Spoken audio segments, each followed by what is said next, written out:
Assalamualaikum warahmatullahi wabarakatuh. Salam sejahtera dan selamat sore untuk kita semua. Ini adalah acara pertama Manajemen Talk sesi 1. Baiklah, acara kita sore hari ini berbincang tentang e-mobility era. Apa itu e-mobility era? Kita tanya langsung ke narasumbernya. Sore hari ini sudah kedatangan narasumber. Yang pertama adalah Pak Abdurrahman Eli. Selamat sore Pak Abdurrahman Eli. Selamat sore, Assalamualaikum, salam sejahtera, sehat semuanya. Amin. Narasumber berikutnya adalah Pak Budi Setiawan. Selamat sore Pak Budi. Selamat sore, Assalamualaikum warahmatullahi wabarakatuh, salam sejahtera. Waalaikumsalam Pak. Dan narasumber kita yang ketiga adalah Pak Reza. Selamat sore Pak Reza. Selamat sore. Selamat sore rekan-rekan semua, kabar baik. Alhamdulillah. Assalamualaikum warahmatullahi wabarakatuh. Waalaikumsalam warahmatullahi wabarakatuh. Langsung saja, apa itu e-mobility era? Kita tanya langsung kepada narasumbernya. Silakan Pak Abdurrahman Eli. Oke, Pak Herman, thank you banyak nih. Kita sesi pertama kita punya Management Talk Session ya di hari ini, dan langsung fokuskan saja pertanyaan mengenai e-mobility ya. E-mobility era gitu. Kalau saya to the point ke e-mobility, mungkin orang bingung, kok bisa tiba-tiba sekarang bicara e-mobility after years gitu kan. Jadi saya akan bicara mengenai business cycles ya. Entry point-nya dari situ deh. Jadi ada breakthrough, ada key breakthrough untuk business cycles itu, di mana kan ada innovation over centuries. Ya, over centuries terhadap bisnis kita jalankan. Gitu. Nanti endingnya kenapa kita masuk ke e-mobility era. Ya. Saya ada data di sini, saya ulang lagi. Tahun 1765 itu first wave, ya, dalam innovation cycle business, ya, di mana tuh dunia fokus kepada water power, textiles, dan iron. Ya, it takes 60 years. Itu bawa sampai dengan tahun 1845, di mana itu wave yang kedua itu selama 55 tahun, itu masuk ke dalam steam power, rail, dan steel. Ya, dia berlanjut ke wave yang ketiga itu 50 tahun, ya, tahun 1900. Di mana masuk electricity, chemicals, terus internet, combustion engine mulai masuk. Nah, wave yang keempat itu tahun 1950, ya, it takes 40 years, di mana itu bisnis masuk ke era petrochemicals, elektronik, sama aviasi, ya, aviation. Nah, terus masuk ke era 1990, which is 30 tahun, itu masuk ke dalam wave yang kelima, which is masuk ke bisnis digital network, software, dan new media. Jadi kita melewati wave dari tahun 1700 sampai dengan tahun 19 sampai dengan 2020 itu sudah kita lewatin dari sebelum kita sampai kita hari ini, gitu ya. Nah sekarang di 2020, late of 2020 ini, ya, kedepannya sampai dengan 25 tahun, itu kita masuk wave yang ke-6, di mana era bisnisnya adalah sustainability. Karena bumi semakin tua, logiknya kan begitu kan, sustainability gitu. Di mana kalau bicara sustainability itu nanti yang bermain itu adalah clean energy, ya, identik dengan clean technology, ya, terus robot, automation, dan artificial intelligence. Ini udah mulai sekarang nih, ya, mulai sekarang. Nah, kalau kita highlight di sini terhadap wave yang ke-6 di mana masuk bisnisnya sustainability, yang namanya electrification itu udah pasti masuk ke dalam wave yang ke-6. Kita tidak bisa menghindari. Kalau sudah masuk electrification, equal dengan kita harus berkendara listrik. Jadi cocok kan namanya e-mobility kan?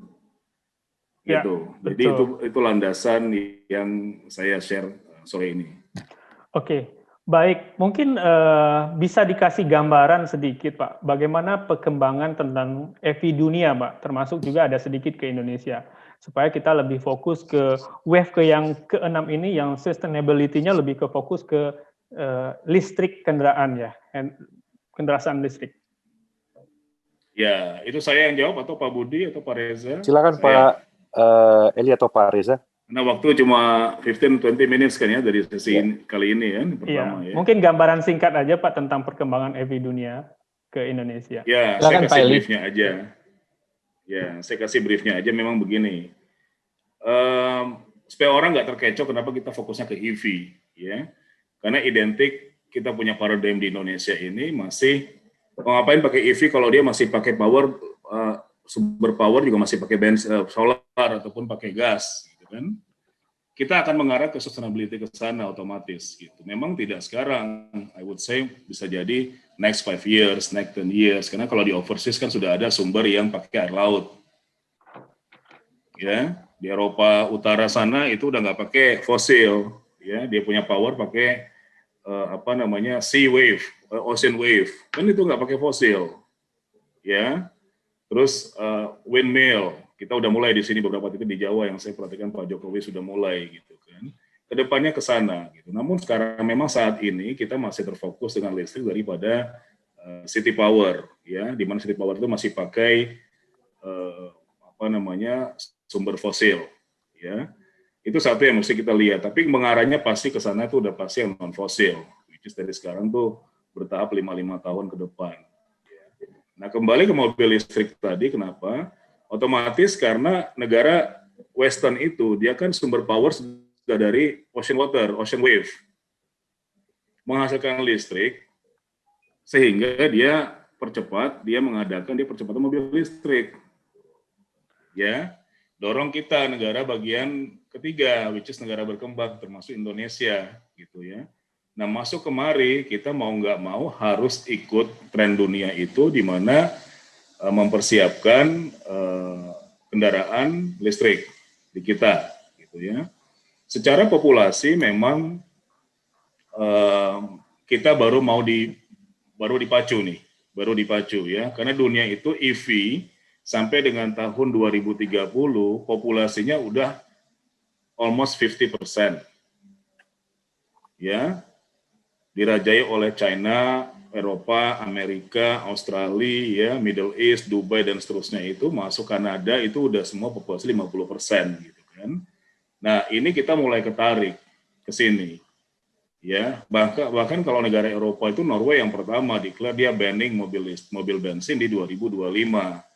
Europe yang lain dia ban di 2030, ya. US itu dia ban-nya bertahap dari 2030 sampai 2040, bahkan ada yang 2050 gitu kan. Kita di Indonesia paling dekat ya Singapura, ya. Singapura kan 5 juta penduduk, setengahnya Jakarta. Itu dia harus kejar, dia sudah punya target yang firm, dia push semua sampai dengan 2030 dia ban mobil listrik, mobil fosil.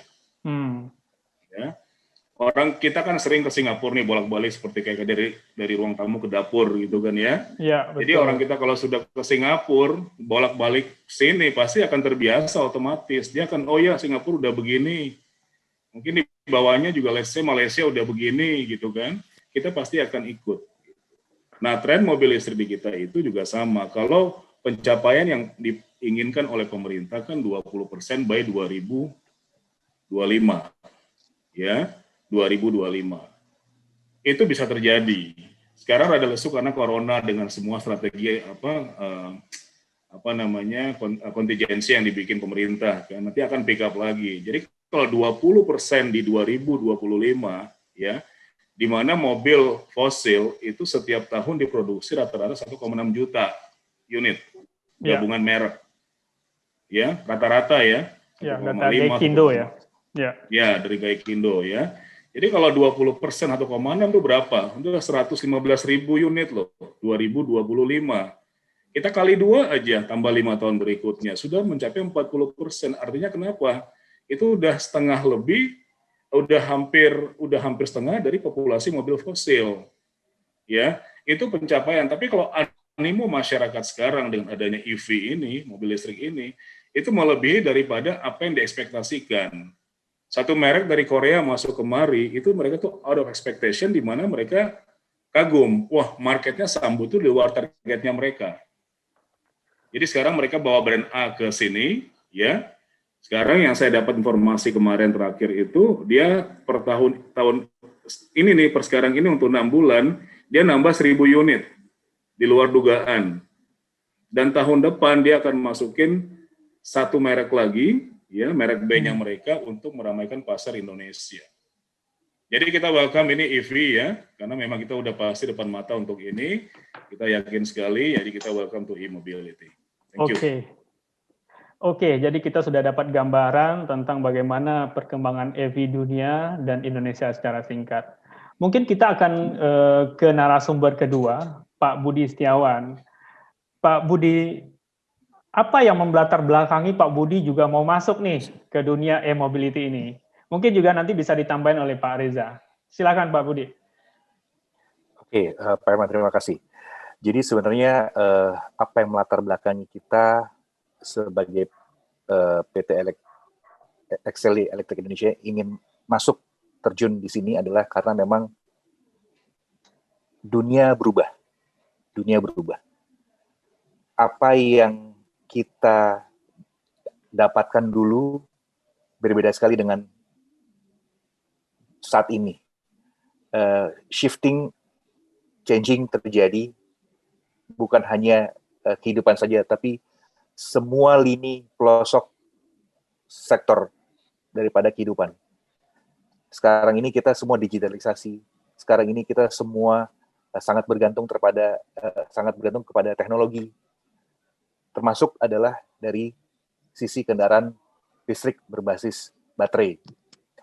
Nah, sekaligus kita juga ingin mengambil peranan bahwa nantinya kita ingin mewariskan ke depan untuk anak cucu kita sebuah kehidupan yang lebih baik lagi dibandingkan yang sekarang. Dengan kita mencoba untuk menghilangkan emisi sekecil mungkin melalui zero polusi ya, zero emisi gitu ya. Nah, kalau kita lihat lagi bahwa sebenarnya siap nggak sih Indonesia atau siap nggak sih kita untuk menghadapi era mobil listrik ini gitu ya? Sebenarnya hadirnya mobil listrik ini tidak akan mungkin bisa terhindari. Mau tidak mau kita pasti akan menuju ke sana. Karena beberapa negara seperti tadi disampaikan oleh Pak Eli bahwa beberapa negara di Eropa sudah menyatakan akan menggunakan kendaraan hijau sebutannya gitu ya. Dan menghentikan penggunaan mobil konvensional atau berbasis bensin gitu mungkin dalam 10 sampai 15 tahun ke depan. Termasuk salah satunya di Asia Tenggara itu di Tiongkok gitu ya. Mereka sangat ambisius gitu untuk mencoba mendifusikan mobil listrik ya di pasar domestiknya mereka. Nah, sebagai negara yang sedang berkembang juga, Indonesia juga mungkin benchmarknya nanti akarnya akan ke sana dan memang tidak bisa terhindari, apalagi adanya konsorsium daripada perusahaan BUMN dalam negeri kita yang sudah membentuk hingga membuat 2 pabrik kalau tidak salah untuk dalam rangka mempersiapkan ekosistem ini gitu. Jadi dalam hal ini nantinya juga saat ini pemerintah juga sudah memberikan stimulus gitu ya untuk mereka pembeli mobil listrik. Jadi memang support dari pemerintah ini sangat kita butuhkan untuk bisa mendukung era mobil listrik ini. Terima kasih, Pak Herman. Ya, baik. Jadi memang komitmen kita sebagai bangsa Indonesia ya itu memang sudah dituangkan dalam ikut dalam bagian dalam Paris Agreement, yaitu bagian dari salah satu penurunan emisi gas buang, dan ada lagi peraturan Presiden nomor 5 tahun 2019 itu adalah bagaimana program percepatan untuk kendaraan listrik berbasis kendaraan berbasis listrik. Dan sebenarnya dari narasumber kita yang ketiga, Pak Reza sudah membuktikan. Jadi beliau sudah mulai dalam diri sendiri menggunakan EV. Jadi sudah be part of the solution, not part of the pollution. Mungkin kita dengar cerita Pak Reza. Gimana mobil listriknya Pak Reza? Ya, terima kasih Pak Herman. Tadi kita memang sudah dapat pandangan tentang tren EV dunia, terus sudah gitu juga dari Pak Budi, kita lihat bahwa aturan-aturan yang ada di Indonesia ini sedang dipersiapkan dan memang sudah aturan yang ingin melaksanakan ke arah tersebut gitu. Nah, jadinya untuk kemudahan kita menggunakan apa namanya tuh EV sendiri Pak ya, banyak kemudahan gitu Pak ya. Banyak kemudahan, sehingga juga dalam artian gini, mobil listrik itu juga sebagai part of dari kegiatan kita sehari-hari. Jadi dengan adanya mobil listrik, kita tahu bahwa pemakaiannya juga nggak ada tune-up dan segala macam seperti mobil biasa ya, jadi hanya mengganti baterai apa segala macam, itu juga sebagai part of solusi kemudahan bagi para pengguna nantinya di masa depan, seperti alat-alat yang ada di rumah tangga aja, yang sekarang semuanya udah pakai otomatis gitu. Itu mungkin gambaran kita, jadi saya juga udah coba beli mobilnya, nanti kita akan coba evaluasi seperti apa, dan katanya sih emang ya hemat gitu, hemat yang pertama dan mudah gitu, jadi siapapun juga bisa pakai. Baik Pak, itu aja gambaran. Nanti kita tunggu nanti kita tunggu ceritanya di sesi-sesi berikutnya. Kita akan ada sesi manajemen talk berikutnya. Oke, mungkin berikutnya tadi disampaikan adalah PT XLI. Nah, jadi sekarang apa nih peran apa yang mau diambil oleh PT XLI sendiri nih untuk era mobility e-mobility ini? Mungkin bisa Pak Budi atau Pak Eli bisa sampaikan? Sedikit gambaran saja, nanti tolong Pak Eli bisa tambah lagi. Kebetulan beliau lebih sistematis dalam menjelaskan. Tapi gambarannya adalah bahwa kita ingin mengambil peranan untuk bisa membantu pemerintah Indonesia dalam percepatan ekosistem daripada kendaraan listrik berbasis baterai. Semoga di tahun-tahun ke depan kita juga dari sisi edukasinya bisa memberikan bantuan knowledge buat masyarakat Indonesia dalam hal ini, terutama di kota-kota besar terlebih dahulu. Silakan Pak Eli.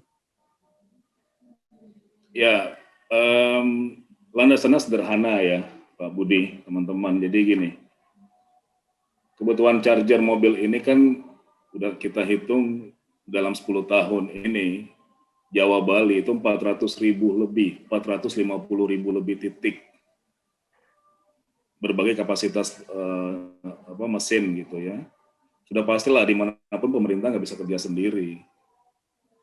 Ini kan kebutuhan dana kan triliunan, ratusan triliun. Jadi kita juga berterima kasih karena pemerintah membuka corong kepada swasta untuk berkecimpung. Ya, berpartisipasi untuk pengadaan infrastruktur daripada kendaraan berbasis baterai. Kan? Dari situlah kita melihat peluang ini bukan peluang buat ikut-ikutan, tapi peluang yang nyata dari sekarang untuk jangka panjang. Ya, untuk kedepannya, which is kita bicara kalau tadi ada wave yang ke-6, at least 25 tahun ke depan. Gitu. Nah, kami pelopor nih, kami masuk ya, kita masuk kemari supaya menjadi mitra pemerintah untuk membantu percepatan pengadaan dan percepatan infrastruktur EV, terutama untuk charging station. Ya, dan kami sudah mulai. Mau tunggu apa? Nanti kembalikan kepada moderator. Ya. Ya, terima kasih Pak Eli. Jadi manajemen talk pertama ini kita memang mau menggali dulu apa sih yang menjadi latar belakang dan terdirinya dari PT XLI ini, yaitu kita melihat dari tadi yang disampaikan adalah wave ke-6 tentang sustainable energy, termasuk clean energy, bagaimana tadi Pak Budi juga sudah sampaikan, bagaimana kita juga punya produsen nikel terbesar yang menggunakan bahan baku untuk kendaraan listrik. Jadi tadi sudah disampaikan latar belakang dan support dari pemerintah. Mungkin kita sudahin aja sesi talk pertama ini. Jadi nanti sesi talk berikutnya kita akan bahas apa itu EV Choose, siapa-siapa yang memotori, dan apa tagline-nya dan lain-lain. Atau ada lagi tambahan dari Pak Eli, Pak Budi, sama Pak Reza sebelum kita tutup manajemen talk? Saya mau menambahi tadi, soalnya saya berdecak kagum terhadap Pak Reza yang sekarang sudah memiliki kendaraan listrik ya. Karena tadi benar, jadi Jawa Bali itu memang yang tadi Pak Eli sampaikan memang sudah terbangun infrastruktur oleh dari pemerintah ya. Mereka sudah bikin gitu. Kalau nggak salah per 300 km tuh mereka punya sebutan SPKLU ya, betul. SPKLU gitu ya. Nah, jadi kalau ngelihat cost-nya, kalau saya saya diskusi ya, termasuk dengan komunitas gitu, termasuk juga membaca beberapa artikel gitu ya, bahwa perbandingannya kalau menggunakan bahan bakar konvensional, bensin itu kurang lebih spendingnya dari Jawa sampai ke Bali itu menghabiskan kurang lebih 1 juta, 1,2. Yeah. Sementara kalau kita menggunakan kendaraan listrik, itu spendingnya hanya boleh dibilang 200.000 atau kurang lebih seperempatnya Elon daripada cost tersebut. Yeah. Jadi ibaratnya kalau kita mau beli kalau kita mau kopi enak, mungkin kita bisa bikin di rumah kopi enak gitu, kita bikin di rumah. Tapi nantinya kalau rasanya kita bosan nih kalau beli kopi cuma di rumah. Jadi kita mungkin kepingin nyobain Starbucks di luar atau kopi-kopi yang enak di luar. Nah, charging station mungkin akan seperti itu. Jadi bahwasanya nantinya lambat laun pasti akan banyak tersedia di berbagai macam tempat. Wah. Jadi Pak Budi sudah sedikit memberikan bocoran tentang konsep dari EV Choose yang mau dibangun nih. Tapi sabar aja, kita akan coba diskusikan lagi di manajemen talk berikutnya supaya tambah penasaran. Ini juga semakin seru. Jadi baik, mungkin kita manajemen talk sore hari ini yang pertama ini kita sudahin. Demikian bincang kita hari ini. Terima kasih saya ucapkan para narasumber. Sampai jumpa di manajemen talk berikutnya. Sampai jumpa. Terima kasih. Thank you semuanya.